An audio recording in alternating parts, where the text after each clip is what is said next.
Hello everyone, so good morning and welcome back. अब I don't know कि आपके case में ये गुड मॉर्निंग हो रहा है या गुड आफ्टरनून हो रहा है, इवनिंग हो रहा है, वट एवर इट इज़। तो चलिए स्टार्ट करते हैं next part of ionic equilibrium.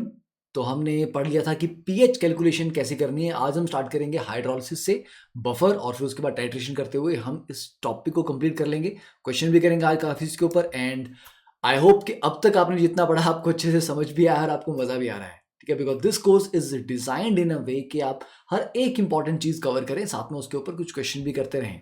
ठीक है, चलिए तो स्टार्ट करते हैं। देखिए, hydrolysis of salts and the pH of their solution. Hydrolysis होता क्या है? देखिए, जब प्योर एसिड आपने डाला, मतलब प्योर एसिड आपके पास था, तो आप उसकी पीएच निकाल रहे थे। आपने एसिड और बेस दोनों को मिक्स कर दिया, स्ट्रॉन्ग एसिड और बेस। अगर दोनों को बराबर अमाउंट में नहीं आपने लिया है, एसिड एक्सेस में है, तो नेट सॉल्यूशन एसिडिक हो जाएगा, तब आप उसकी पीएच निकाल लोगे। अगर बेस एक्सेस में था तो नेट सॉल्यूशन बेसिक हो जाएगा, आप उसकी पीएच निकाल लोगे। व्हाट इफ अगर एसिड और बेस को मैं दोनों को बराबर बराबर अमाउंट में डाल दूं, so that they completely neutralize each other and सिर्फ सॉल्ट ही रह जाए। तो बेटा, अगर सिर्फ सॉल्ट ही रह जाएगा तो पानी में सॉल्ट की वजह से पीएच आता है क्या? NaCl को पानी में डालते कुछ पीएच आता है उसका? कुछ सॉल्यूशन एसिडिक बन जाए, बेसिक बन जाए? नहीं, वो न्यूट्रल रहता है। क्यों? क्योंकि NaCl जो आपका बना है वो एक स्ट्रॉन्ग एसिड और एक स्ट्रॉन्ग बेस के कॉम्बिनेशन से बना है। ठीक है, NaOH strong base, HCl strong acid. तो ऐसा सॉल्ट जो स्ट्रॉन्ग एसिड स्ट्रॉन्ग बेस की कॉम्बिनेशन से बनता है, लाइक NaCl, वो हाइड्रोलिसिस नहीं करता। हाइड्रोलिसिस का मतलब क्या होता है? Hydro means water, lysis to break apart. कि NaCl मतलब जो सॉल्ट है, जब वो पानी के साथ इंटरेक्ट करेगा, ठीक है, तब वो जो रिएक्शन होगा वो उसका हाइड्रोलिसिस होता है। NaCl में दिक्कत क्या है? अगर आप बोल भी दें कि चलिए Na पॉजिटिव जो था वो वाटर से रिएक्ट कर गया, तो क्या करेगा ये NaOH बनाएगा, राइट? तो NaOH प्लस H पॉजिटिव, ये जनरेट करेगा, ये यही करेगा ना, ये ऑब्वियस सी बात है। तो यार, अगर Na पॉजिटिव को अगर आप पानी में डाल रहे हो और आप बोल रहे हो कि सिर्फ उसमें NaOH बन रहा है प्लस H पॉजिटिव बन रहा है, और फिर आप बोल रहे हो कि Cl नेगेटिव को अगर हम पानी में डालेंगे तो HCl प्लस OH नेगेटिव बनेगा, ये सारे आपस में क्या हो रहे हैं? न्यूट्रलाइज नहीं हो रहे? जितना स्ट्रॉन्ग बेस बन रहा है उतना ही स्ट्रॉन्ग एसिड भी बन रहा है, और ये मिला के आपस में सब कुछ आपस में न्यूट्रलाइज हो गया। तो कुछ एसिड या बेस तो बचा ही नहीं, तो सॉल्यूशन न्यूट्रल होगा ना। तो जब भी एक सॉल्ट स्ट्रॉन्ग एसिड और स्ट्रॉन्ग बेस से बनता है, वो हाइड्रोलिसिस करता ही नहीं है। ठीक है, now salt of a week acid and a strong base like sodium acetate. अब इसमें एसिड वीक था, एसिटिक एसिड, और बेस स्ट्रॉन्ग था। चलिए यहाँ पे लिख लेते हैं, for example CH3COOH plus NaOH, ये आपका बन गया CH3COO negative Na positive, right? अब इसमें होगा क्या? देखिए, जो वीक वाला पार्ट है, जो वीक एसिड से आ रहा है ना, वो ये है एनायन। ठीक है, सिर्फ वो पार्ट या वो आयन जो एक वीक स्पीशीज से आता है वही पार्टिसिपेट करता है हाइड्रोलिसिस में। मतलब Na पॉजिटिव नहीं करेगा, मतलब इसमें कैटायन हाइड्रोलिसिस नहीं हो रहा है, सिर्फ एनायन हाइड्रोलिसिस हो रहा है। कैसे? देखिए, ये जो एनायन है CH3CO नेगेटिव, ये पानी से रिएक्ट करके क्या बनाएगा? ऑब्वियसली बात है, पानी से H पॉजिटिव उठा के acetic acid plus OH negative बनाएगा। तो बेटा, ये जो प्रोडक्ट है रिएक्शन का, इसमें वीक एसिड और एक स्ट्रॉन्ग बेस बन रहा है। तो अगर एक वीक एसिड और एक स्ट्रॉन्ग बेस बनेगा तो रिजल्टेंट सॉल्यूशन कैसा होगा? ऑब्वियसली बेसिक, क्योंकि weak acid plus strong base है ना। तो मतलब एनायनिक हाइड्रोलिसिस से सॉल्यूशन कैसा बनता है? बेसिक बनता है। ओके, चलिए, तो अगर हम ये वाला जो रिएक्शन है, ये आपका हाइड्रोलिसिस रिएक्शन हो गया, और ये रिएक्शन इक्विलिब्रियम में रहेगा। तो इस रिएक्शन के लिए अगर मैं इक्विलिब्रियम कांस्टेंट लिखता हूं KH, तो क्या रहेगा? Concentration of acetic acid into OH negative upon acetate ion, है ना। ये आपका KH का एक्सप्रेशन आ गया। Okay, hydrolysis constant. नाउ अब हमें पता है कि KW is equal to H positive into OH negative, और यहाँ पे ये जो स्पीशीज आपकी बनी है वीक एसिड, वीक एसिड का भी अपना एक एसिड डिसोसिएशन कांस्टेंट होता है Ka। तो Ka हमें पता है, KW हमें पता है, KH हमें पता है। हम आप सोचो कि अगर अगर हम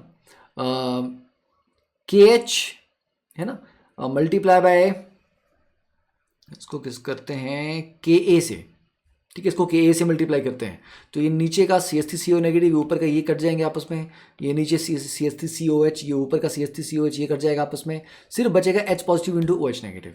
तो बेटा KH इंटू Ka बन जाएगा KW के बराबर, मतलब सिर्फ H positive into OH negative. तो ये यहाँ से आपको पता होना चाहिए कि यहाँ से हम लिख सकते हैं कि KH into Ka is equal to KW। तो ये कैसे आपको याद रहेगा?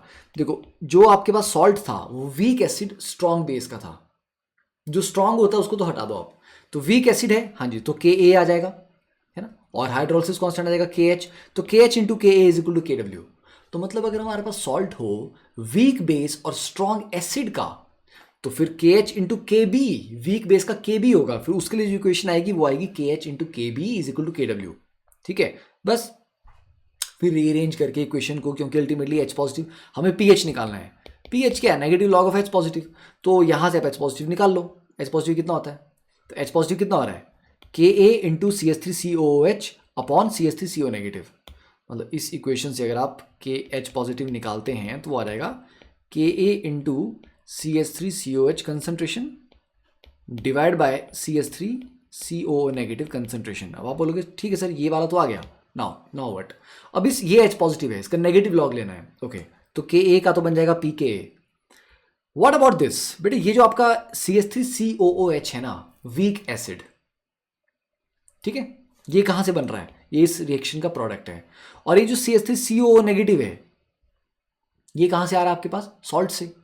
सॉल्ट जितना आयनाइज होगा उतना ही ज़्यादा, क्योंकि ये सॉल्ट का एनायन था ना ये, तो CH3COO नेगेटिव की जो कंसंट्रेशन है वो कहाँ से जनरेट हो रही है, सॉल्ट से, तो इसलिए CH3CO नेगेटिव की जगह पे मैं क्या ले रहा हूँ, सॉल्ट।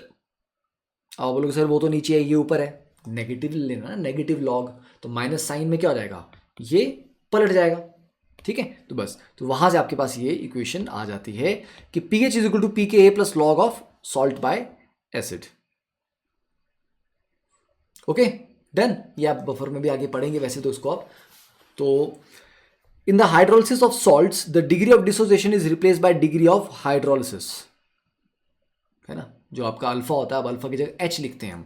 तो ये आपका इक्वेशन था हाइड्रोलिसिस का, तो इनिशियल कंसंट्रेशन C 0 0, अब क्या रहेगा C into 1 minus H, alpha की जगह H आ जाएगा, C into 1 minus H CH, ये आ गया आपके पास। बस, तो ये जो एक्सप्रेशन था इसके लिए अगर हम इक्विलिब्रियम कांस्टेंट लिख लेंगे CH square upon 1 minus H हो जाएगा इस तरह से। ठीक है, चलिए, तो week acid and strong base, हाँ ये आगे कंटिन्यू हो रहा है। ठीक है, तो ये जो KH यहाँ से निकालेंगे हम, तो KH कितना आएगा, CH into CH upon C into 1 minus H, तो मतलब CH square upon 1 minus H. और अगर हाइड्रोलिसिस ज़्यादा नहीं हो रहा है तो 1 माइनस एच को रफली 1 ले सकते हैं हम, है ना, तो 1 माइनस एच को हम अप्रॉक्सीमेटली 1 ले सकते हैं, तो वहाँ से CH square is equal to क्या आ जाएगा, CH square is equal to KH। और पीछे आपने पढ़ा अभी आपने पढ़ा कि KH into KA is equal to KW। ठीक है, तो अगर CH square is equal to KH है तो KH कितना है, KW अपॉन KA, तो यहाँ से H कितना आ जाएगा, root KW upon KA into C। ठीक है, तो ये आपका आ गया hydrolysis constant, sorry degree of hydrolysis H। ठीक है, तो अगर आपको ये पूछा गया तो आप इस फॉर्मूले में वैल्यू पुट करके निकाल सकते हैं। नाउ अब ठीक है, अब week acid and strong base का कॉम्बिनेशन था, तो सॉल्यूशन को क्या बनाएगा ये, it gives a basic solution. तो बेसिक सॉल्यूशन का आप pH निकालेंगे कि POH निकालेंगे, ऑब्वियस ही बात है POH ही निकालेंगे, पर POH डायरेक्टली निकालो तो भी चलेगा, या pH निकाल के 14 से सब्ट्रैक्ट कर लो तब भी चलेगा। ठीक है, बट इस केस में क्या हो रहा है, क्योंकि जो प्रोडक्ट है उसमें डायरेक्टली OH नेगेटिव आ रहा है आपके पास, तो जब directly OH negative is equal to CH है तो OH नेगेटिव की कंसंट्रेशन मैं कैलकुलेट कर सकता हूँ CH से और उसका नेगेटिव लॉग ले सकता हूँ। तो यहाँ पर इंस्टेड ऑफ pH में डायरेक्टली POH निकालूंगा, तो OH नेगेटिव की कंसंट्रेशन इज CH, H मैंने यहाँ पे कैलकुलेट किया था ये, तो याद आएगा KW upon into C upon root KA, और बस तो OH की कंसंट्रेशन निकल गई, इसका नेगेटिव लॉग ले लेंगे तो POH का निकल जाएगा फॉर्मूला। और अगर यहाँ से H पॉजिटिव निकालना है तो H पॉजिटिव कैसे निकलेगा, KW अपॉन OH नेगेटिव, क्योंकि H positive into OH negative कितना होता है KW, तो यहाँ से आप H पॉजिटिव भी निकाल सकते हो KW into KA upon C, बस उसका नेगेटिव लॉग ले लो तो आपका pH आ गया।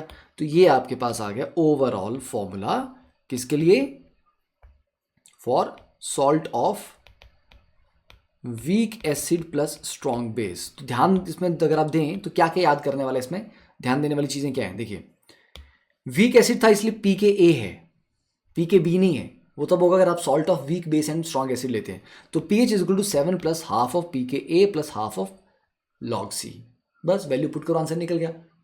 तो अगर आपने ये आइडेंटिफाई कर लिया कि हाँ सर यहाँ पर जो क्वेश्चन है ये हाइड्रोलिसिस का है, ये आपको कैसे पता लगेगा, जब सॉल्ट एक्सेस में हो, क्योंकि हाइड्रोलिसिस कौन करेगा, सॉल्ट करेगा, समझे। तो जब आपको इस तरह से मिक्सचर दिया गया एसिड और बेस का कि वो मेजॉरिटी में सॉल्ट बना रहे हैं, ओके, तो फिर सॉल्ट हाइड्रोलिसिस का रिएक्शन आ गया और फिर आपको फॉर्मूला अकॉर्डिंगली लगाना है। Then salt of strong acid weak base, तो बस वीक बेस आ गया ना। तो अब क्या रहेगा, मैंने कहा था जो आयन वीक स्पीशीज से आता है वो हाइड्रोलिसिस करता है। तो इसका एग्जांपल आप क्या ले सकते हैं, NH4Cl, मतलब weak base NH4OH plus strong acid HCl से बना आपका NH4Cl। तो बेटा NH4Cl में जो स्ट्रॉन्ग स्पीशीज से आया है Cl नेगेटिव, ये तो हाइड्रोलिसिस नहीं करेगा। जो वीक स्पीशीज से आया NH4 पॉजिटिव ये करेगा, मतलब this will show cation hydrolysis.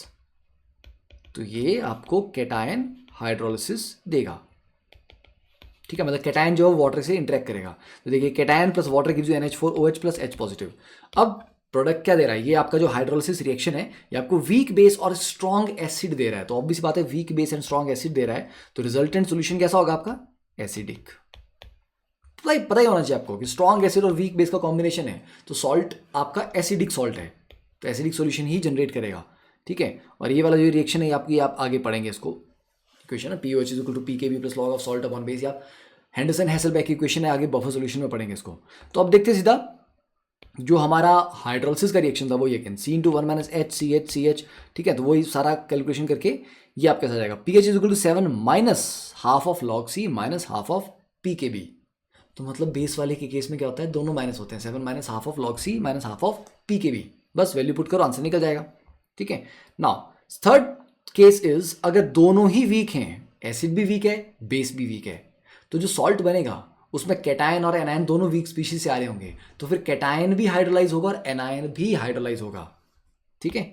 जैसे ये आपका है ammonium acetate CH3CO negative NH4 positive, तो एसीटेट आयन भी वीक एसिड से आया हुआ है और अमोनियम आयन वीक बेस से आया हुआ है, तो दोनों ही हाइड्रोलिसिस में पार्टिसिपेट करेंगे, ये भाई साहब भी ये भाई साहब भी। तो पानी से रिएक्ट करके ये क्या बनाएगा NH4OH और ये क्या बनाएगा CH3COH, ठीक है। अब आप पूछेंगे कि सर फिर फाइनल सॉल्यूशन एसिडिक होगा कि बेसिक होगा, क्योंकि अब तो हमारे पास दोनों ही वीक है। हाँ, जब दोनों ही वीक हो तो फिर ये देखना पड़ेगा कि अल्टीमेटली ज़्यादा वीक कौन है उनमें से। अगर एसिड ज़्यादा वीक हो तो बेसिक हो जाएगा, अगर बेस ज़्यादा वीक हो तो फिर वो एसिडिक हो जाएगा, क्योंकि दोनों ही वीक थे। तो अब हम दोनों की रिलेटिव स्ट्रेंथ के बेसिस पे आइडिया लगाना पड़ेगा, ठीक है। अब क्योंकि वीक एसिड भी है वीक बेस भी है, तो वीक एसिड के कोरस्पॉन्डिंग Ka भी लिखा जाएगा और वीक बेस के लिए Kb भी लिखा जाएगा। तो अब जो आपके इक्वेशन आती है वो आता है KH into KA into KB, that is equal to KW।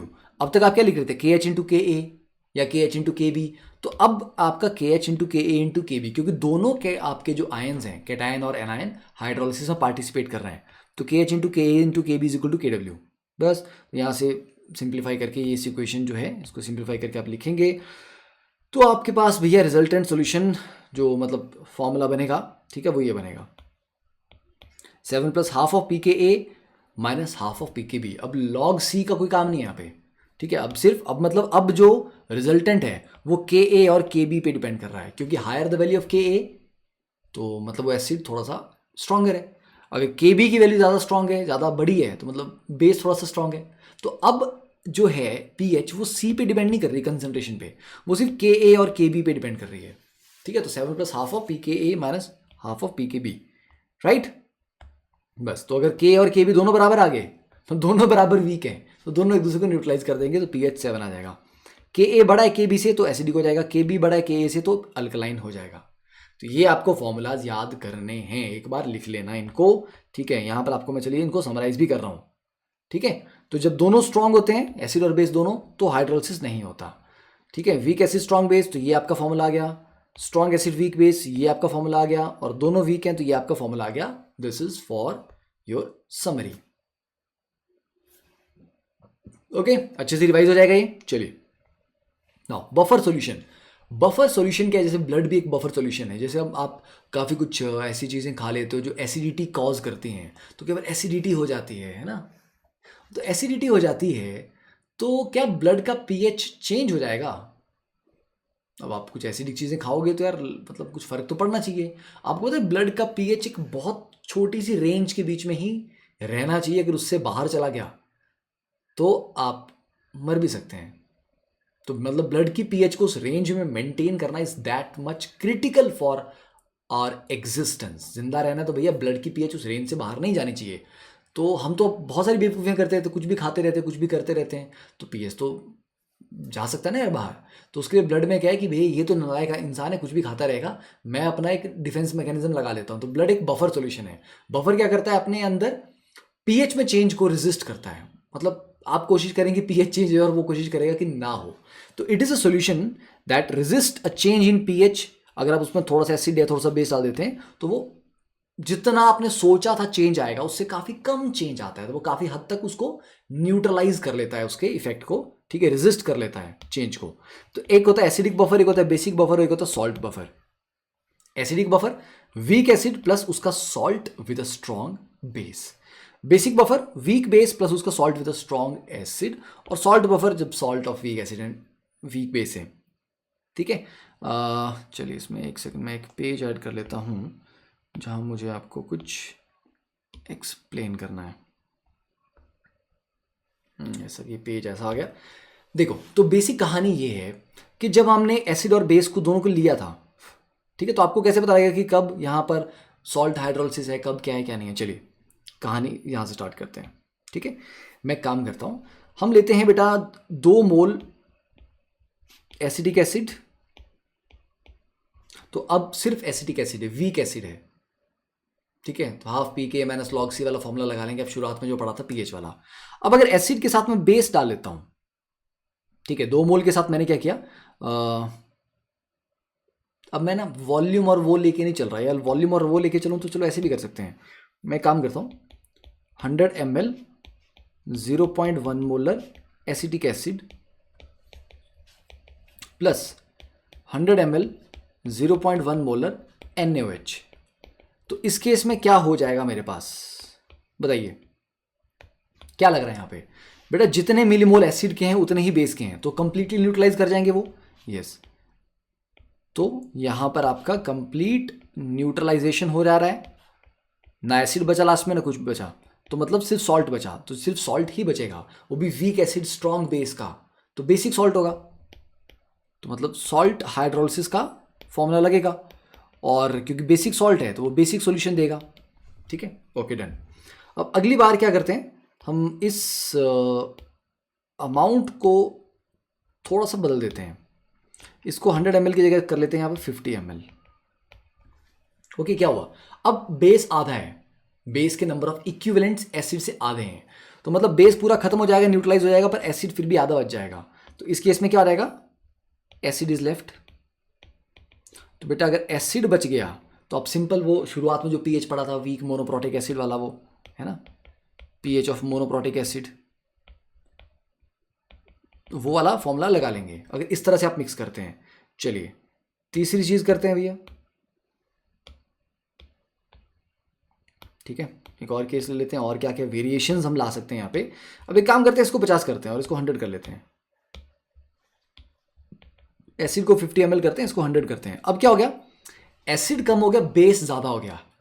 मतलब ये आपस में न्यूट्रलाइज करने के बाद भी बेस बचा रहेगा, तो स्ट्रॉन्ग बेस तो ज्यादा हो गया यार। ठीक है,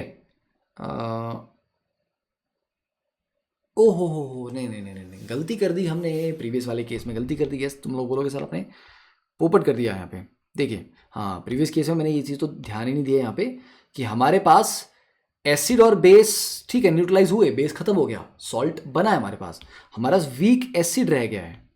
तो हमारे पास वीक एसिड रह गया, साथ में सॉल्ट भी तो बना ना उसका, salt of weak acid plus strong base, ये भी तो बना। तो ये एसिडिक बफर बना। हाँ जी, तो मैं सोचूं मैंने यार ये तो तीसरा केस लग गया, तो बफर बना नहीं हमारा, ऐसा कैसे हो सकता है। हाँ, तो है ना, तो जब आपके पास वीक एसिड ज़्यादा था और बेस आपके पास कम था, तो बेस को तो उसने खत्म कर दिया, उससे सॉल्ट बना, सॉल्ट भी बन गया और एसिड भी रह गया, तो ये बन गया एसिडिक बफर। तो देखो मतलब बफर बनेगा या सिर्फ जस्ट एसिड होगा या सॉल्ट होगा, वो इस पर डिपेंड करता है कि आप किस प्रपोर्शन में चीज़ों को मिक्स कर रहे हैं। अब जैसे यहाँ पर मैंने ये 50 ml ले लिया, ये 100 ले लिया, तो अब यहाँ पर क्या हो जाएगी कहानी, अब एसिड खत्म हो जाएगी क्योंकि एसिड का अमाउंट कम है, बेस का ज़्यादा है। तो अब एसिड तो खत्म हो गया, सॉल्ट बन गया, ठीक है, सॉल्ट बना आपका, salt of weak acid strong base बना, प्लस स्ट्रॉन्ग बेस बच गया। तो बच्चे मेरे को ये बताओ, स्ट्रॉन्ग बेस बच गया है, स्ट्रॉन्ग बेस को सॉल्ट से कुछ खास फर्क पड़ेगा? बोलेगा चलो ठीक है यार, वीक एसिड स्ट्रॉन्ग बेस का सॉल्ट है, तो ये सॉल्ट भी तो बेसिक है, क्योंकि weak acid strong base, salt भी तो बेसिक है ना ये, बट ये जितनी बेसिसिटी क्रिएट करेगा वो तो बहुत कम होगी, और स्ट्रॉन्ग बेस जितनी बेसिसिटी क्रिएट करेगा वो बहुत ज़्यादा होगी। तो स्ट्रॉन्ग बेस बोलेगा सॉल्ट को, बेटा तू भी बच्चा है, मेरे को संभाल ले दे। तो यहाँ पर मेन जो डोमिनेटिंग फैक्टर है वो आपका स्ट्रॉन्ग बेस है, तो that will just give you a basic solution. तो आपको सिर्फ स्ट्रॉन्ग बेस कितना बचा है उसी के आधार पे कैलकुलेशन करके आंसर निकाल लेना है। ये सॉल्ट वाले पार्ट को छोड़ दो क्योंकि वो निग्लिजिबल कॉन्ट्रीब्यूट करेगा, समझ आया? तो जब दोनों बराबर बराबर थे तो पूरा तो न्यूट्रलाइज हो गया, सॉल्ट हाइड्रोलिसिस बन गया आपके पास। जब आपके एक ज़्यादा है कंपैरेटिवली तो क्या हो जाएगा आपके पास, फिर देखना पड़ेगा कि वो ज़्यादा है, कौन सा ज़्यादा है, स्ट्रॉन्ग स्पीशीज ज़्यादा है, वीक स्पीशीज ज़्यादा है। जब वीक स्पीशीज ज़्यादा होती है तो सॉल्ट के साथ एक वीक स्पीशीज रह जाती है तो बफर बनता है, पर जब स्ट्रॉन्ग स्पीशीज ज़्यादा होती है तो सॉल्ट के साथ एक स्ट्रॉन्ग स्पीशीज बचती है, फिर वही डिसाइड करती है पीएच को, ठीक है? तो किस प्रोपोर्शन ऑफ चीज़ों को ऐड करते हो दैट डिसाइड्स के यहाँ पर क्या होने वाला है। चलिए, तो acidic buffer weak acid plus salt with a strong base, basic buffer weak base plus salt with a strong acid, और salt buffer salt of weak acid and strong, sorry weak acid and weak base. अब देखिए C acidic acid sodium acetate HF plus NaF, H2PO4 negative and HPO4 2 negative, ठीक है, ये आपका, चलिए examples आ गए, ठीक है, एग्जाम्पल्स आपको दे दिए मैंने। नाउ अब बफर का हेंडरसन हैसेलबैक इक्वेशन जो पीछे आपने पढ़ा भी था, तो बफर बेसिकली, चलो बफर एक्शन को भी मैं एक्सप्लेन तो नहीं करूंगा यार, क्योंकि बफर एक्शन भी एक्सप्लेन करने से कुछ होना भी नहीं है, that is not going to give you any edge, है ना, अभी तो आपको फॉर्मुलाज पता होने चाहिए। तो हेंडरसन हैसेलबैक इक्वेशन, अगर एसिडिक बफर है तो pH is equal to PKA plus log of salt by acid, और अगर बेसिक बफर है तो POH is equal to PKB plus log of salt by base, ठीक है, ये होता है।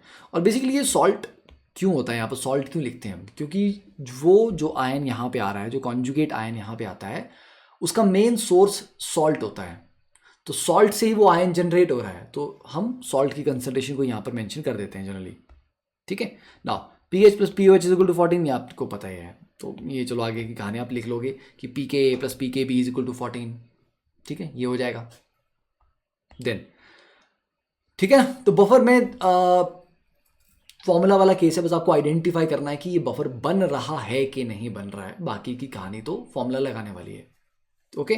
Now consider the dissociation of any sparingly soluble, अब हम बात करते हैं सॉल्युबिलिटी प्रोडक्ट की, KSP। What is KSP? Solubility product equilibrium constant, ठीक है, या सिंपल सॉल्युबिलिटी प्रोडक्ट, ठीक है। जब भी आप किसी चीज़ को पानी में डिजोल्व करते हैं, देर आर चांसेस कि वो पूरी तरह घुल जाए, कंप्लीटली मिसिबल हो, देर इज अ चांस कि वो पार्शियली मिसिबल हो, और हो सकता है कि भैया हो ही ना। NaCl को पानी में डाल तो पूरा घुल गया, इक्विलिब्रियम तो नहीं आया ना वहाँ पे कोई, अनलेस अनटिल आप बिल्कुल सैचुरेट कर लो सॉल्यूशन को, ठीक है। तो कुछ ऐसे सॉल्ट होते हैं जो स्पेरिंगली सॉल्युबल होते हैं, मतलब बहुत कम मात्रा में वो डिजोल्व होते हैं, लाइक AXBY, ये इलेक्ट्रोलाइट हमने ले लिया, ये एक स्पेरिंगली सॉल्युबल इलेक्ट्रोलाइट है। तो AXBY किस तरह से टूटेगा, XAY positive plus YBX negative, okay, ठीक है। नाउ अब देखिए, जब ये इस तरह से टूटा है तो वहां पर हम क्या लिखेंगे, AXBY, चलो इसको मैं सिंपल तरीके से, AX वहाँ पर हो गया, A2B3 कर लेते हैं हम, चलो उसको सिंपल था, आपको समझ आ जाएगा। A2B3 टूटेगा तो 2A 3 नेगेटिव, या चलो 3 पॉजिटिव कर लेते हैं, प्लस 3B 2 नेगेटिव, ये टूट गया, ओके। अब ये क्योंकि सॉलिड था, सॉल्ट, इसकी कंसंट्रेशन से कोई मतलब हमें है नहीं कि कंसंट्रेशन क्या थी, चलो जो भी था, ये जितना भी घुला, अब जब ये इक्विलिब्रियम में आ गया, अब इक्विलिब्रियम में जितना भी ये आयन जनरेट हुआ होगा, ये आयन जनरेट होगा, अब इनकी कंसंट्रेशन चेंज तो होने वाली नहीं है क्योंकि इक्विलिब्रियम आ चुका है। तो उस कंसंट्रेशन को मैं C लिखूं या S लिखूं कोई फर्क तो नहीं पड़ता, है ना। तो रादर देन मैं उसको C की जगह S लिख देता हूं, 2S और इसको 3S। वाई? क्योंकि इसके 2 पार्टिकल बन रहे हैं, इसके 3 पार्टिकल बन रहे हैं, तो अगर ये 2S है तो ये फिर 3S हुआ। अब इसको आप बोलोगे सर S क्या होता है? S is just a concentration mole per litre. पर इसको S क्यों लिख रहे हैं आप? क्योंकि बेटा इसने इतने आयन ये दिया, इतना आयन ये दिया है, तो वो जो कंसंट्रेशन है वो एक तरह से उसकी सॉल्युबिलिटी को रिप्रेजेंट कर रहा है। कंसंट्रेशन एक तरह से सॉल्युबिलिटी को रिप्रेजेंट करता है ना, ठीक है, कि इतना ही डिसॉल्व हो पाया था, जब इक्विलिब्रियम आ गया इससे ज़्यादा नहीं हो पाया। तो ये जो कंसंट्रेशन है ये सॉल्युबिलिटी को इंडिकेट कर रही है, इसलिए इसको S लिख लिया। उसको C लिख लो, Z लिख लो, Y लिख लो, कुछ लिख लो, कोई फर्क वैसे पड़ता नहीं है, बट जस्ट क्योंकि सॉल्युबिलिटी वाला केस पढ़ रहे हैं तो इसको S हम लिख लेते हैं। तो यहाँ पर अगर मैं इक्विलिब्रियम कांस्टेंट लिखूंगा इसका KSP, तो क्या आ जाएगा ये? Concentration of A3 positive raise to power 2 into concentration of B2 negative raise to power 3, मतलब A2 पॉजिटिव कितना है? 2S, तो 2S raise to power 2 into 3S raise to power 3, तो मतलब 2 raise to power 2 into 3 raise to power 3 into S raise to power 2 plus 3, ये आता है। तो KSP आपका बेसिकली आता कितना है? KSP आता है ऐसे केस में, KSP होता है x raise to power x, ठीक है, and y raise to power y into solubility raise to power x plus y, ऐसे निकाला जाता है ये, ठीक है। कोई भी अगर मतलब AX BY करके सॉल्ट है आपके पास तो ऐसे x raise to power x into y raise to power y, ठीक है, into solubility raise to power x plus y. अब बोलोगे सर यही डिवाइड बाय A2B3 क्यों नहीं लिखा? क्योंकि सॉलिड है, सॉलिड की कंसंट्रेशन को इक्विलिब्रियम कांस्टेंट के एक्सप्रेशन में नहीं लिखते। तो ये जो आपका इक्विलिब्रियम कांस्टेंट है ये एक्चुअली क्या बता रहा है? ये इस आयन की और इस आयन की कंसंट्रेशन का प्रोडक्ट है। तो ये जो कंसंट्रेशन है ये इसकी सॉल्युबिलिटी है, ये जो कंसंट्रेशन है ये इसकी सॉल्युबिलिटी है। तो दो आयंस की सॉल्युबिलिटी को आप मल्टीप्लाई कर रहे हो, इसलिए इसको सॉल्युबिलिटी प्रोडक्ट कहा जाता है। ओके, समझ आया? तो 1:1 वो क्या था? x raise to power x, y raise to power y वाला। तो जो आपके 1:1 वाले सॉल्ट हैं, लाइक एक कैटायन एक एनायन वैसे वाला, okay, AgCl AgI BSO4 PbSO4 like that, तो उसमें क्या आ जाता है? क्योंकि इट इज़ AB टाइप है ना, ये इट इज़ AB टाइप, तो AB टाइप में क्या हो जाएगा? AB टाइप आपका आयनाइज होता है simple, A positive B negative में इस तरह से, तो ये S, तो KSP कितना आ जाता है? S², तो KSP S² आ गया, तो S कितना आ गया? Root of KSP। तो बड़ा सिंपल था ये। 1:2 वाला ये 2:1 कि दो कैटायन एक एनायन या एक कैटायन दो anion like that, Ag2CO3 like that, तो उसमें क्या हो जाएगा? A2B वाले में क्या हो जाएगा?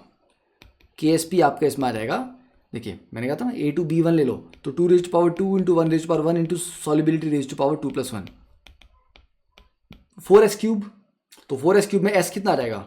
KSP/4 का 1/3, ठीक है। फिर 1:3 टाइप सॉल्ट, तो 1:3 का मतलब है कि A3B ले लो, तो A3B वाले में आपका KSP कितना आ जाएगा? 3 raise to power 3 into 1 raise to power 1 into solubility raise to power 1 plus 3, तो मतलब 27 S रेज टू पावर 4, तो सॉल्युबिलिटी ये आ गई। तो सॉल्युबिलिटी जितनी ज़्यादा आए, S की वैल्यू जितनी ज़्यादा आए, मतलब वो चीज़ उतनी ही ज़्यादा आसानी से घुल जाती है, उतनी ज़्यादा घुल जाती है। ये तो मतलब होता है सॉल्युबिलिटी का, the ability to get dissolved, ठीक है। इसको थोड़ा सा लिख के भी कर लेना एक बार साथ के साथ।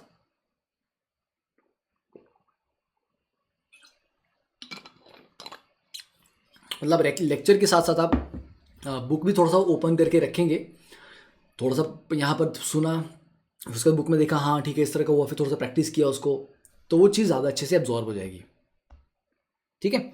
Next, theory of indicators. Indicators क्या होते हैं? जब हम टाइट्रेशन करते हैं, टाइट्रेशन क्यों करते हैं? टाइट्रेशन करते हैं अननोन सॉल्यूशन की कंसंट्रेशन को फाइंड आउट करने के लिए। तो हमें कैसे पता लगे कि रिएक्शन पूरा हो गया, कि भैया अब रोक देना है? कलर चेंज होना चाहिए वहाँ पे, कुछ इंडिकेशन आनी चाहिए ना यार किसी तरीके की। तो सबसे आसान जो रहता है वो कलर चेंज, ठीक है। कलर चेंज से हमें पता लगा, अरे यार अब दिख जाता है ना वो इजीली। तो इंडिकेटर्स कुछ ऐसे सब्सटेंस होते हैं जो टाइट्रेशन का एंड पॉइंट आ चुका है ये बता देते हैं। They indicate the end point of a titration by changing their colours.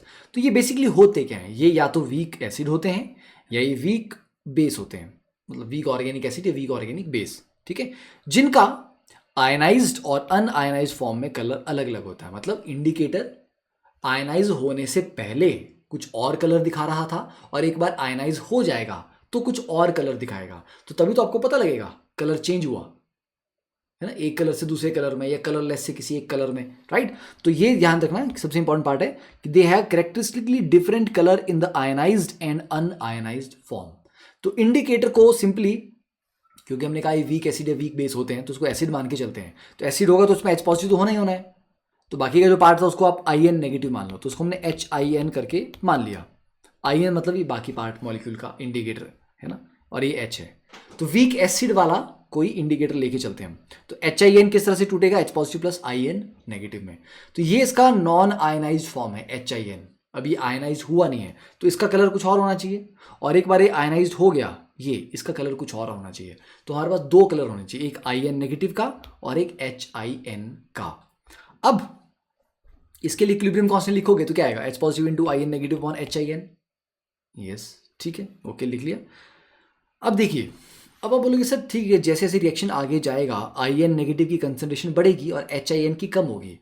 अब IN नेगेटिव की कंसंट्रेशन बढ़ेगी तो उसका जो कलर है वो धीरे धीरे धीरे ज़्यादा अच्छे से दिखेगा, और HIN का जो कलर है वो धीरे धीरे फेड होता चला जाएगा।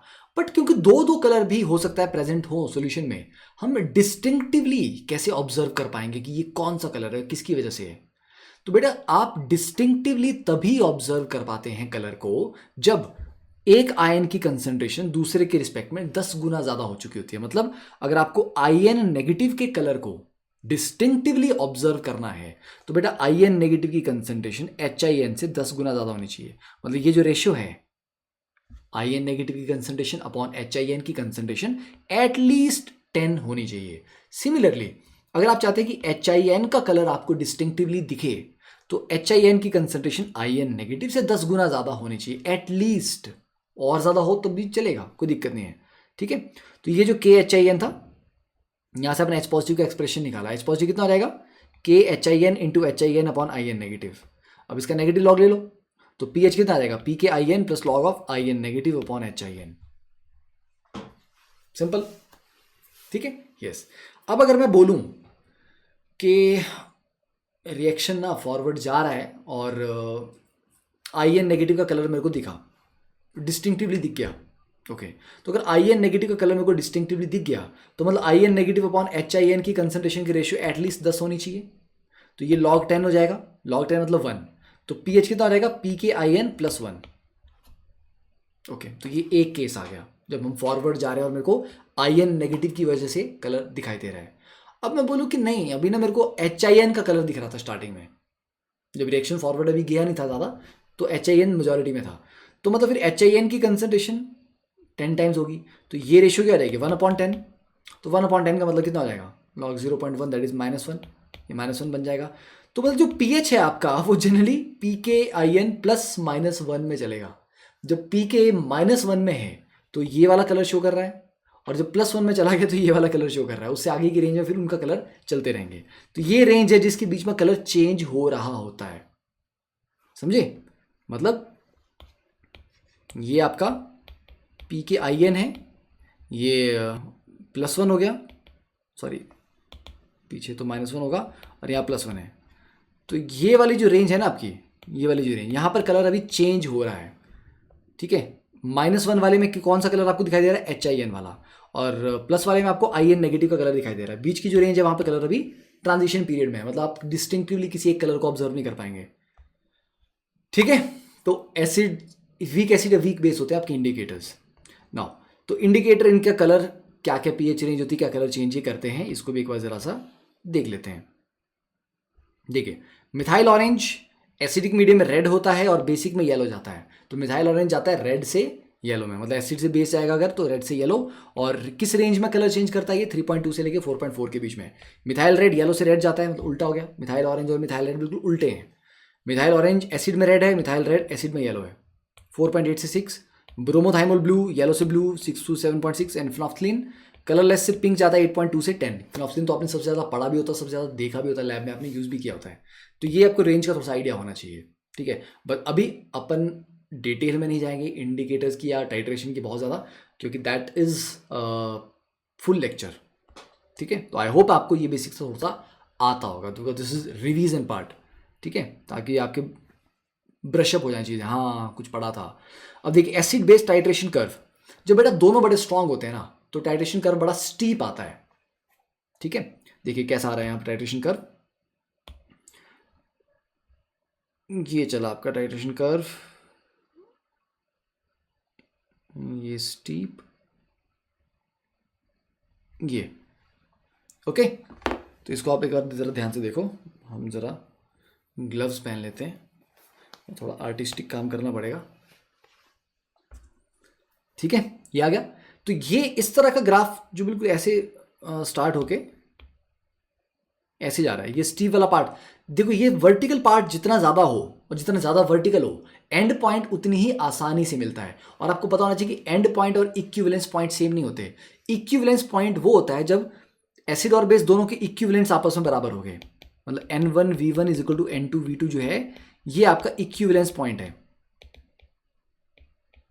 पर जैसे ये दोनों बराबर होते हैं, कलर चेंज नहीं आता, कलर चेंज उससे थोड़ा सा बाद में आता है। तो कलर चेंज इंडिकेटर का जो होता वो इक्विवेलेंस पॉइंट से थोड़ा सा बाद में आता है, तो that is called and point. जब आप रोक देते हो तो एंड पॉइंट थोड़ा बाद में आता है ना, इक्विवेलेंस पॉइंट पे नहीं आता, राइट। तो ये आपका क्या, देखिए अब ये ग्राफ कहाँ से शुरू हो रहा है, ये ग्राफ शुरू हो रहा है पीएच कहाँ से, अराउंड 1 से। मतलब इनिशियली आपका स्ट्रॉन्ग एसिड था, तो नीचे स्ट्रॉन्ग एसिड था बीकर में, ऊपर से आप पिपेट के उसमें थ्रू क्या डाल रहे हो, बेस, है ना, स्ट्रॉन्ग बेस डाल रहे हो आप। तो धीरे धीरे धीरे धीरे न्यूट्रलाइज हो रहा है एसिड आपका, तो धीरे धीरे उसकी पीएच बढ़ रही है बढ़ रही है बढ़ रही है, फिर एकदम से ही वो ट्रांजिट करता है, ट्रांजिशन होती है उसकी, अब वो मीडियम बेसिक हो गया। ठीक है, बस वो एक ड्रॉप थी जिसने एसिड को खत्म किया और अब वो सोल्यूशन पूरा बेसिक हो गया। तो सडनली पीएच एकदम से कहाँ चली गई, अराउंड 12 के आसपास चली गई। तो मतलब ये जो 3 है और ये जो 12 है, इसके बीच का जो बेटा ये जो चेंज आता है ना, ये देख लो कितने वॉल्यूम पे आ रहा है, मुश्किल से 0.1 ml में ये चेंज आ गया। मतलब 5 ml डाले तो इतना सा चेंज आया, 5 से 10 ml किया इतना सा और चेंज आया, 10 से 15 में इतना आया, 20 में इतना आया, 20 से 25 में देखो कितना चला गया, और 25 में भी देखो जस्ट 24.9 से 25.1 पे जाके तुम यहां पहुंच चुके हो। ठीक है, तो बिल्कुल लास्ट मोमेंट पे एकदम से सडन चेंज आता है। तो जितना ज़्यादा ये वर्टिकल होगा उतना ही तुम्हारा एंड पॉइंट ईजिली तुम्हें मिलेगा, और टाइट्रेशन ज़्यादा मतलब सही होगी, तुम्हारे ऑब्जर्वेशन में एरर नहीं आएगा। तो जब स्ट्रॉन्ग एसिड और स्ट्रॉन्ग बेस थे, जब वो पूरी तरह न्यूट्रलाइज हो जाते हैं, तो सॉल्ट जो बनता है वो एसिडिक भी नहीं होता, सॉल्ट बेसिक भी नहीं होता, लाइक NaCl। तो ऐसा सॉल्ट जो स्ट्रॉन्ग एसिड स्ट्रॉन्ग बेस की कॉम्बिनेशन से बना, वो न्यूट्रल सॉल्ट होता है। तो इनका जो इक्विवेलेंस पॉइंट आएगा वो 7 पे आएगा, क्योंकि सॉल्ट अपनी तरफ से कुछ भी एसिडिक या बेसिक नहीं बना रहा है सॉल्यूशन को। तो स्ट्रॉन्ग एसिड स्ट्रॉन्ग बेस में क्या होता है, इक्विवेलेंस पॉइंट 7 पे आता है। ठीक है, तो यहां पर क्या क्या इंडिकेटर यूज कर सकते हैं स्ट्रॉन्ग एसिड स्ट्रॉन्ग बेस के लिए, आप देखिए indicator such phenolphthalein methyl red and methyl orange are suitable for such titration, ये इसको याद कर भी लेना। देन नेक्स्ट, अब देखो यहां पर जो ग्राफ है, पहले मैं ग्राफ ड्रॉ कर लेता हूं ये। ठीक है, देखो यहां पर क्या है, पहली बात है अराउंड 3 से स्टार्ट हो रहा है पीएच, मतलब एसिड था पर बड़ा स्ट्रांग नहीं था, वीक एसिड था। ओके, और ये भी ग्राफ एक्चुअली उतना ज़्यादा सही नहीं है, ये थोड़ा ऐसा होना चाहिए था,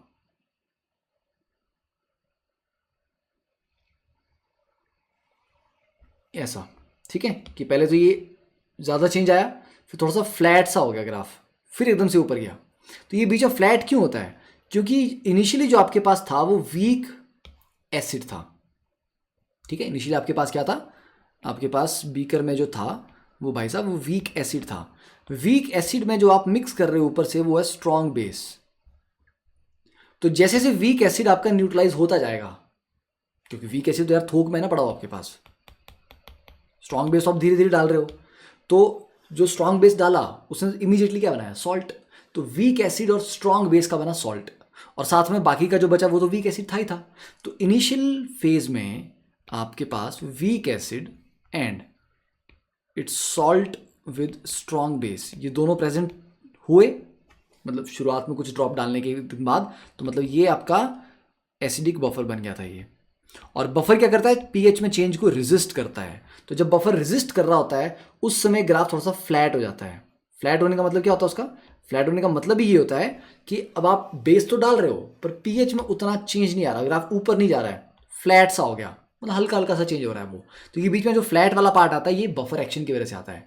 फिर एक पॉइंट पे क्या होता है, आप स्ट्रॉन्ग बेस डालते चले जा रहे हो तो काफ़ी ज़्यादा एसिड न्यूट्रलाइज हो चुका है, अब मतलब एसिड बहुत कम बचा है, तो अब धीरे धीरे बफर एक्शन भी वीक होता चला जा रहा है ना। अब हम बफर, क्योंकि पहले हम बफर की रेंज में घुसे, अब हम बफर की रेंज को एग्जिट करने वाले हैं, क्योंकि वीक एसिड अब धीरे धीरे खत्म हो रहा है। तो जैसे आप बफर की रेंज में एंड में आते हैं तो फिर वो सडन से शूट करना स्टार्ट कर जाता है, और लास्ट में क्योंकि स्ट्रॉन्ग बेस था तो एकदम से वो 12-13 के आसपास की पीएच पे चला जाएगा और ये इस तरह का ग्राफ ले आएगा। तो इसका पीएच जो है 8.88 आ रहा है इक्विवेलेंस पॉइंट पे। क्यों? क्योंकि जो आपके पास सॉल्ट बना यहाँ पे वो वीक एसिड स्ट्रॉन्ग बेस का सॉल्ट था, मतलब बेसिक सॉल्ट। मतलब जब एसिड और बेस पूरी तरह न्यूट्रलाइज भी हो गए थे, सिर्फ सॉल्ट रह गया था, तो वो बेसिक सॉल्ट था, और बेसिक सॉल्ट एक बेसिक सॉल्यूशन देगा ना, तो उस केस में आपका इक्विवेलेंस पॉइंट 7 के ऊपर ही आना है। तो ये चीज़ ध्यान रखना है, इसमें दिमाग लगाना है, ठीक है। तो the curve start from a higher acidic pH, क्योंकि वीक एसिड था, ठीक है। And phenolphthalein is a suitable indicator for such titration, क्योंकि उसका एंड पॉइंट अराउंड इस रेंज में आता है, मतलब उसका ट्रांजिशन जो आता है कलर चेंज वाला। देन अब ये ग्राफ क्योंकि ऊपर से स्टार्ट हो रहा है, ऊपर से स्टार्ट हो रहा है मतलब वीक बेस है, ठीक है, और 11 के आसपास से स्टार्ट हो रहा है। हाँ, स्ट्रॉन्ग बेस होता तो 12-13 से स्टार्ट होता ना, अभी वीक बेस है, तो ये भी थोड़ा सा पहले ऐसे जाएगा, फिर थोड़ा सा फ्लैट होगा, फिर ऐसे करके, ठीक है। देखो एसिड वाला ग्राफ बिल्कुल 1 तक पहुंच गया है, मतलब एसिड स्ट्रॉन्ग था, बेस आपका वीक था, तो ये आपका week base plus strong acid वाला टाइट्रेशन है। इसमें भी बफर बनेगा, क्योंकि वीक बेस में स्ट्रॉन्ग एसिड डालोगे, सॉल्ट बनेगा और साथ में वीक बेस होगा, तो ये वाला जो रीजन है ये आपका बफर रीजन है, इसलिए ग्राफ थोड़ा सा यहाँ पे फ्लैट है, ठीक है। और क्योंकि फाइनली जो सॉल्ट बन रहा है वो वीक बेस स्ट्रॉन्ग एसिड का है, मतलब एसिडिक सॉल्ट है, तो एसिडिक सॉल्ट का मतलब वो कि जो इक्विवेलेंस पॉइंट पे पीएच आएगा वो एसिडिक रेंज में होगा, मतलब 7 से कम होगा, ओके। एंड यहाँ पर जो methyl red and methyl orange are suitable indicator for such titration, phenolphthalein को यूज आप नहीं कर सकते, ठीक है, ये हो गया। और अगर हम ऐसा एसिड लें जिसके पास जो डाइप्रोटिक मतलब 2 स्टेप में टूटता है, H2CO3 है ना, 2 बार H पॉजिटिव देगा, 2 स्टेप में टूटेगा, तो 2 स्टेप में टूटेगा तो उसके 2 इक्विवेलेंस पॉइंट आते हैं, ओके। तो उसके लिए ग्राफ ऐसा चलता है, ये पहला इक्विवेलेंस पॉइंट यहाँ पे आएगा, फिर अगला इक्विवेलेंस पॉइंट आता है, तो उसमें 2 इक्विवेलेंस पॉइंट आते हैं अगर आपका डाइप्रोटिक है। ट्राइप्रोटिक होगा तो 3 आएंगे, ठीक है। तो when a weak diprotic acid such as ascorbic acid ले लो is titrated with a strong base, there are 2 protons to be neutralized, इसलिए 2 इक्विवेलेंस पॉइंट हमारे पास आते हैं।